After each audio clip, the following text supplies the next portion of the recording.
outraging the modesty of women and sexual harassment.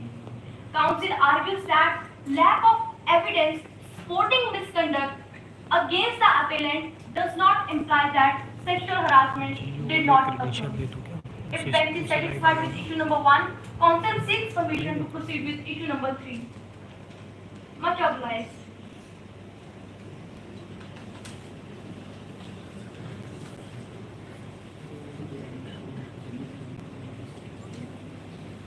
Your Lordship, issue number 3 is whether the offence of defamation committed by Rajneesh under the section 499 of IPC. It is most humbly submitted before the Honorable Court that it is alleged that is punishable under the section 499 of IPC and he has committed the offence of defamation. Reputation being the driving force behind human behavior must be safeguarded and protected. Every person has right to live with dignity as provided under the Article 21 of Indian Constitution, and to live with dignity, reputation must remain unharmed.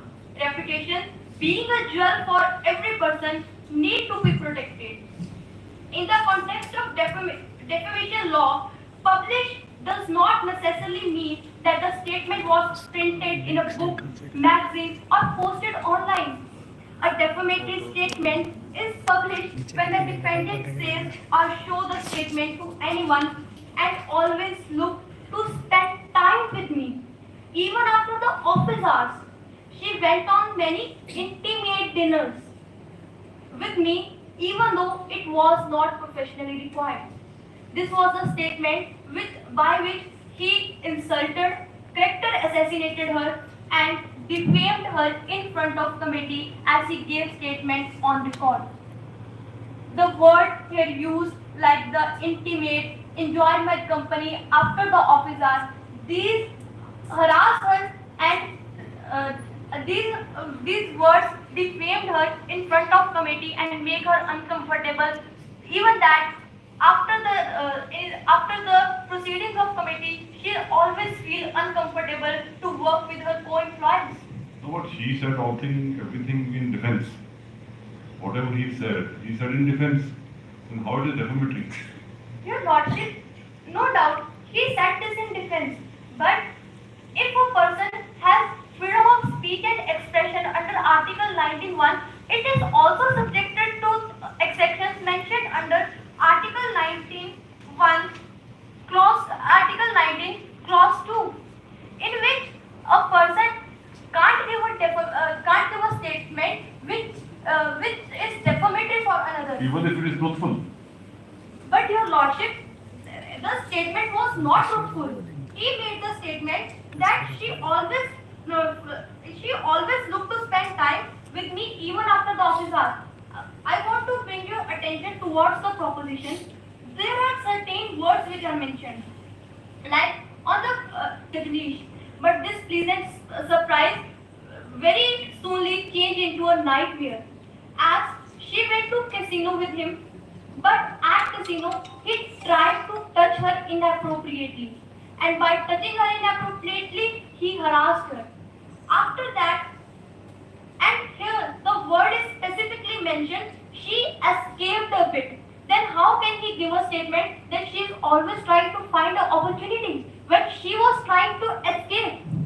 Then in the next paragraph, para number 11 on the page 2, it was mentioned that when Rajneesh proposed the Pokhara trip, she was hesitant.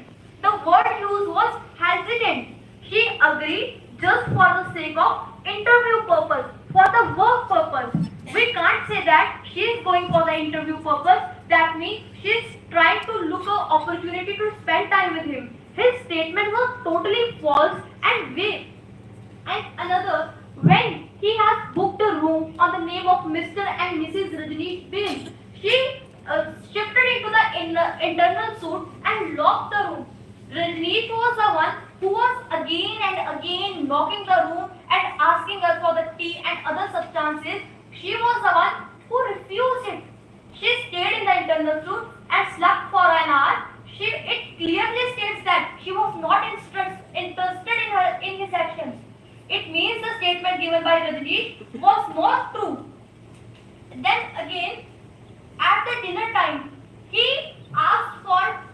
dinner and to play casino. She has to prepare herself to come out and go for the dinner. But anyhow, she managed to go to casino, which clearly states she was not interested in him. She was not looking for the time to spend with him.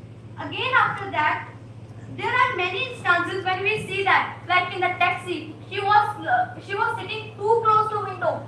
Then how he can give a statement that she is looking for an opportunity to spend time?